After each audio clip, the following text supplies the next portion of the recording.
Chicken curry ఇలా మసాలా బాగా పట్టి గ్రేవీ చాలా బాగా రావాలంటే ఈ ఒక్క పద్ధతిలో చేసి చూడండి. అన్నంలోకైనా చపాతీలోకైనా పూరీలోకైనా సూపర్గా ఉంటుంది.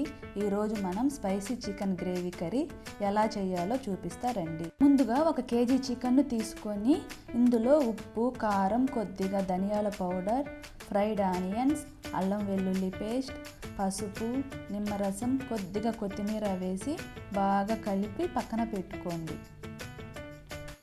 ఇప్పుడు మసాలా కోసం ఒక కడాయి తీసుకొని అందులో ధనియాలు, జీలకర్ర, మిరియాలు, చెక్క, లవంగాలు, గసగసాలు, కొబ్బరి వేసి లైట్గా డ్రై రోస్ట్ చేసుకోండి. ఎక్కువ వేయించకండి.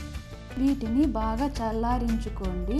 ఆ తర్వాత మిక్సీ జార్లోకి తీసుకొని అందులో జీడిపప్పు, ఫ్రైడ్ ఆనియన్స్ వేసి కొద్దిగా నీళ్లు పోసి మెత్తగా పేస్ట్ చేసుకోండి.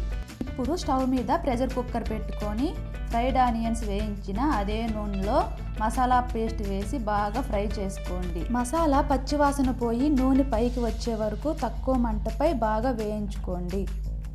ఇప్పుడు ముందుగా మ్యారినేట్ చేసి పెట్టుకున్న చికెన్ను ఈ మసాలాతో వేసుకొని చికెన్కు మసాలా మొత్తం బాగా పట్టేలా 2-3 నిమిషాలు బాగా కలుపుకుంటూ ఫ్రై చేసుకోండి. ఇప్పుడు అవసరమైనంత నీళ్లు పోసుకొని ఉప్పు సరిపోయిందో లేదో చూసుకొని బాగా కలిపి కుక్కర్ మూత పెట్టుకొని మీడియం ఫ్లేమ్పై 2 విజిల్స్ వచ్చే వరకు ఉడికించుకోండి. ఇప్పుడు ప్రెషర్ పూర్తిగా తగ్గిన తర్వాత కుక్కర్ మూత ఓపెన్ చేసి చూస్తే చికెన్ చాలా బాగా మెత్తగా ఉడికి గ్రేవీ కూడా పర్ఫెక్ట్గా వచ్చింది. చివరగా కొద్దిగా కొత్తిమీర వేసి గార్నిష్ చేసుకోండి. అంతే, ఎంతో రుచిగా స్పైసీగా మంచి గ్రేవీతో చికెన్ కర్రీ రెడీ అయ్యింది.